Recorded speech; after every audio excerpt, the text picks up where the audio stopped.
Hello, everybody. Today we are looking at simplifying radicals. Some pretty basic examples we're going to start off with just to get our skills down. So when we're talking about simplifying radicals, we'd be given something like the square root of 18, and we want to break that down and make it simpler. So a way that you may remember from Algebra 1 is something you might call the tree method, which is really called prime factorization, which means 18, you break it down. 18 is what times what? You can do anything, but here, 9 times 2. Right? That's what 18 is. Keep breaking these numbers down. So I have 2 right now. That's prime. I have to leave it like that. 9, however, you can break down into 3 times 3. So prime factorization is really taking that square root of 18 and saying, well, 18 is really 3 times 3 times 2. If you don't believe me, go to your calculator. 3 times 3 times 2, you get 18. Now, the trick here is you want to circle a pair. You want to find a pair of numbers to bring to the outside, essentially. In this case, obviously, I have a pair of 3s. So the pair of 3s then is represented one time on the outside of the radical. So I'd rewrite this as 3 on the outside, and this 2 is by himself, so he stays on the inside of the radical. Final answer, 3 root 2. Second example, I'm going to do the exact same way, and I'm going to show you one alternate way to also approach these problems. So 200, a bigger number, obviously. It might take me a little more time, but that's okay. 200 is, if you have trouble thinking of it, I know it's 100 times 2, right? So I can go with that. 2, again, is prime, so I'm going to leave that as is. 100, again, might have a tough time thinking of it, so just go 50 and 2, right?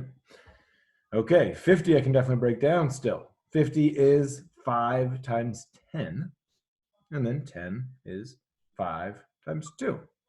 So what I have is 1, 2, 3, 4, 5 different numbers here. So the prime factorization of 200 is really the square root of, just going in order, 5 times 5 times 2 times 2 times 2.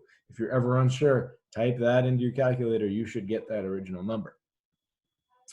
And now I want to look for pairs. Again, I have a pair of 5s here and a pair of 2s here. This last 2 is not a part of the pair, so it doesn't get taken outside along with it. However, I take a 5 and a 2 onto the outside. So 5 times 2, and then what's left over is the 2 all by himself. This, of course, simplifies to just 10 root 2. Done. Great. Now, I told you I was going to show you one alternate method. If you see a shortcut, if you can divide evenly a perfect square out of your original number, and you can use this method if you want, you don't have to. If you can divide a perfect square out of that, then you can use that trick. So I realized right away 100 is a perfect square. So I can rewrite 200 as really the square root of 100 times the square root of 2, right? Because it's, if you multiply that out, you get square root of 200.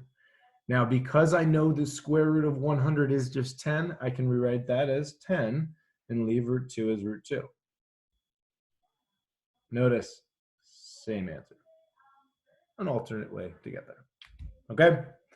Final example. Here we're just multiplying 2 radicals. So in this case, we have what's called a coefficient that's 3 and a coefficient that's 2. And then what's called the radicand is 7 for both of these. Okay? Whenever you're multiplying them, all you're going to do is multiply the coefficients together. So 3 times 2 is 6. And then multiply the radicands together. 7 times 7 is 49. That stays inside of the radical, okay? Then you realize, oh, well, square root of 49 is 7. So this is really 6 times 7. And 6 times 7 is 42. So a nice trick that jumps out here is if you multiply a radicand by itself, it basically cancels out your square root symbol, and you're left with just a whole number. And that's simplifying radicals.